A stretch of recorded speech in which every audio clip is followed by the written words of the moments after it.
నల్గొండ జిల్లాలోని గంధంవారిగూడెంలో జరుగుతున్న సభలో సీఎం రేవంత్ రెడ్డి పాల్గొన్నారు.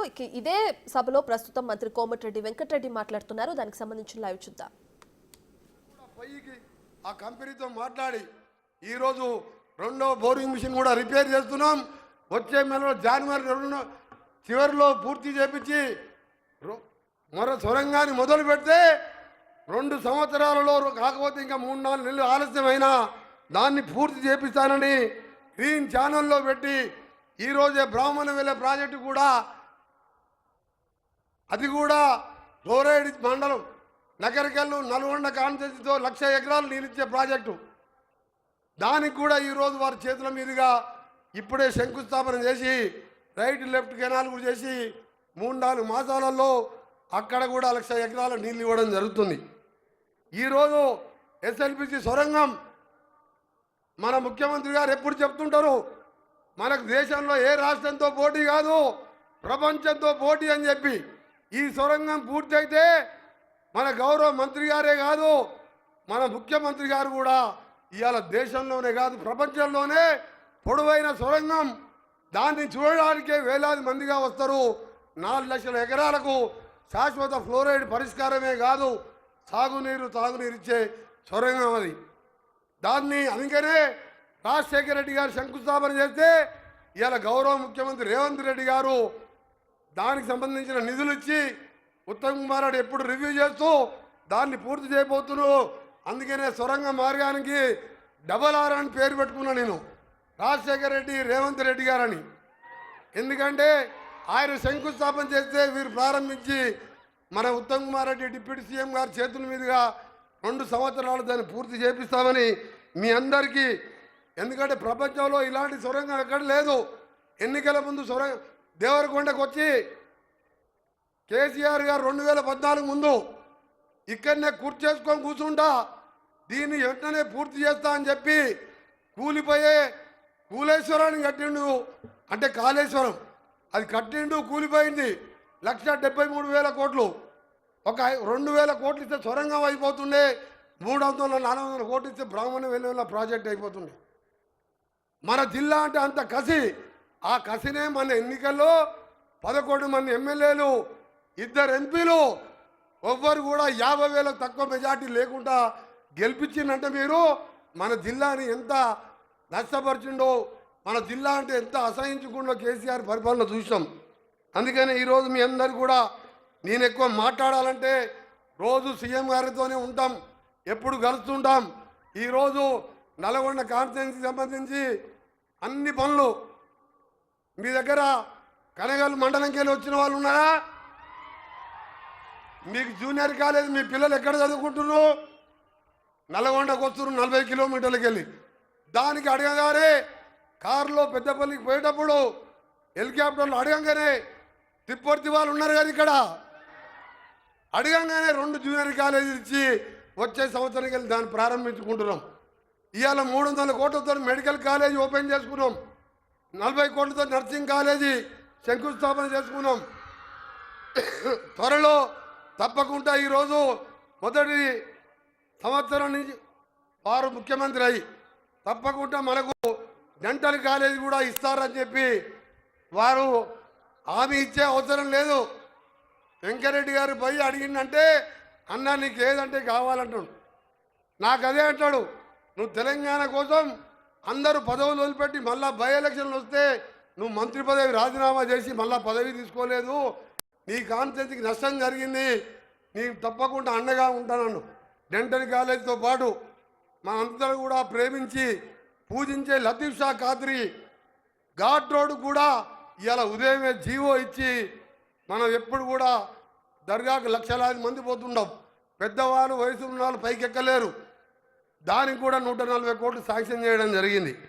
ఇలా చెప్పుకుంటూ పోతే ప్రతి ఒక్కటి కూడా మీకు మాటిస్తున్నాను నేను, తప్పకుండా మీ అందరినీ మన కాన్స్టిట్యున్సీ కాదు మన ఉత్తమ్ కుమార్ రెడ్డి గారు ఇరిగేషన్ శాఖ మంత్రిగా భట్టి గారు పాదయాత్రలో మన జిల్లా అంతా చూసిండు.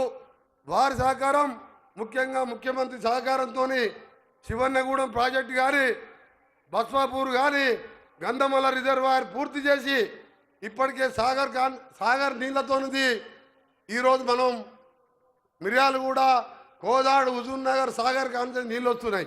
ఈ 8 కాన్సెన్స్లకు సాగునీరు లేదు. మనకు బోర్ వేస్తే 1500 ఫీట్ నీళ్లు పడవు. పడ్డా పచ్చడి డ్రైనేజ్ నీళ్లు, మూసి నీళ్ళు వస్తాయి. ఎన్నికల ముందు మనకు హామీ ఇయ్యలే గౌరవ ముఖ్యమంత్రి గారు. కానీ ఇవాళ పట్టుబట్టి 40 లక్షల మంది ప్రజలు మూసితోని డ్రైనేజ్ కలుస్తుంది, హైదరాబాద్లో ఇండస్ట్రీస్ కలుస్తాయి, మన ఆరోగ్యాలు క్యాన్సర్ రోగాలు 30 ఏళ్ళకే 60 ఏళ్ళుగా కనబడుతూ ఆ కంపు వాసన రోగాలతో బతుకుతామని మూసి ఎక్కడ పుట్టింది? వికారాబాద్లో పుట్టి నేరేడు జిల్లాలో కృష్ణానదిలో కలిస్తే దాన్ని కంకణం కట్టుకొని మన 40 లక్షల మంది జీవితాలకు ఒక బతుకు ఆశనిచ్చిన ముఖ్యమంత్రి గారికి నల్గొండ జిల్లా ప్రజల తరఫున ధన్యవాదాలు తెలియజేసుకుంటూ మరొకసారి మీ అందరికి కూడా పేరు పేరున, ఎందుకంటే మీరు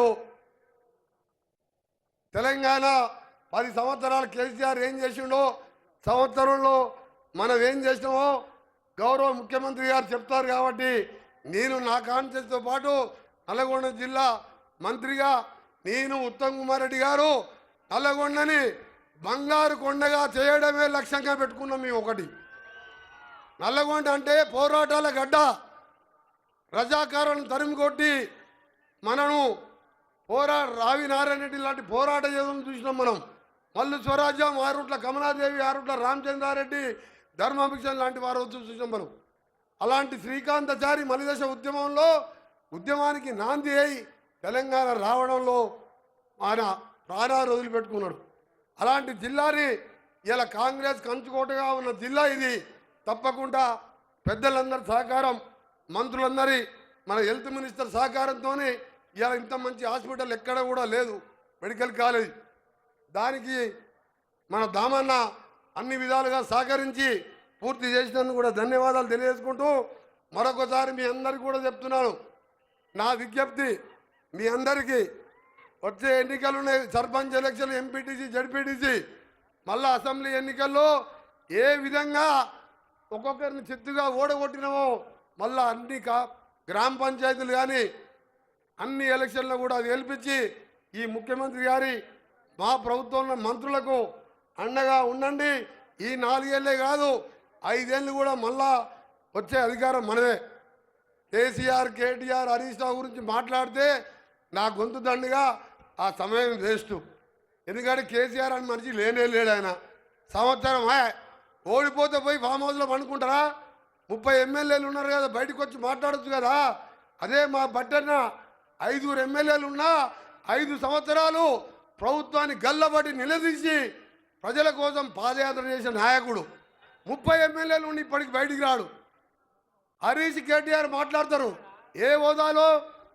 హరీష్ రావు ఏవో కేటీఆర్ మామ అని చెప్పి వాళ్ళు ఎమ్మెల్యే అయ్యిండు. కేటీఆర్ ఏవో వాళ్ళ నాయకుడు కాబట్టి ఎమ్మెల్యే అయ్యిండు. నేను అలాగే మన నాయకుడు రేవంత్ రెడ్డి గారు రైతు కుటుంబంలో పుట్టి ప్రజల కష్టాలు చెప్పి ఈ స్థాయికి వచ్చినాం.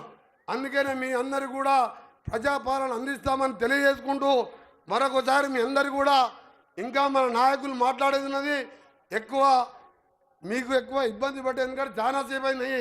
అయినా 1 సంవత్సరం దీనికి ముఖ్యమంత్రి గారు చాలా మంది మంత్రులు అడిగిన మన నల్గొండ పోరాటాల జిల్లాకు వచ్చిండు, నా కాన్సెన్స్కి వచ్చింది. కాబట్టి ముందుగా గౌరవ ముఖ్యమంత్రి గారిని మాట్లాడవలసిందిగా వారికి విజ్ఞప్తి చేస్తూ స్వాగతం పలుకుతూ, ఆ తర్వాత ఉత్తమ్ కుమార్ రెడ్డి గారు, దామన్న గారు, డిప్యూటీ సీఎం గారు ఫైనల్గా మాట్లాడతారు. అందుకనే మీ అందరికీ కూడా చెప్తున్నా, ఎవరు కూడా మళ్ళీ లాస్ట్కి నేను 5 నిమిషాలు మాట్లాడతా. నేను మాట్లాడినప్పుడు ఇంతకు 300 బయట ఉన్నారు. మన గ్రౌండ్ దొరకక 3 రోజుల కిందే నిర్ణయించుకున్న మీటింగ్. అందుకనే మీ అందరు కూడా విజ్ఞప్తి చేస్తూ ఇంకా అరగంట ముఖ్యమంత్రి గారు మాట్లాడిన తర్వాత మా మంత్రులందరూ మాట్లాడతారు, మనకు వరాలు ఇస్తారు. నేను అందుకనే ఎక్కువ మాట్లాడుకుంటా వారికే సమయం ఇస్తూ మరొకసారి మన ఎంపీగా దక్షిణ భారతదేశంలో పెద్ద ఎత్తున మెజార్టీతో గెలిపించి రికార్డు సృష్టించిన మన రఘువీర్ రెడ్డి గారిని మీ అందరు కూడా చేతులు జోడించి నమస్కరిస్తున్నారు. మన అగ్రికల్చర్ మినిస్టర్ గారు తుమ్మల నాగేశ్వరరావు ఇన్ఛార్జ్ మినిస్టర్గా అడుగున ఎప్పుడు పిలిచినా నేను మీకు అండగా ఉంటానని ఆ అనుభవాలతో పాటు రైతులకు అండగా ఉంటున్న ఇన్ఛార్జ్ మినిస్టర్ గారు కూడా స్వాగతం పలుకుతూ ఇప్పుడు గౌరవ ముఖ్యమంత్రి గారు మాట్లాడవలసిందిగా కోరుతున్నాం.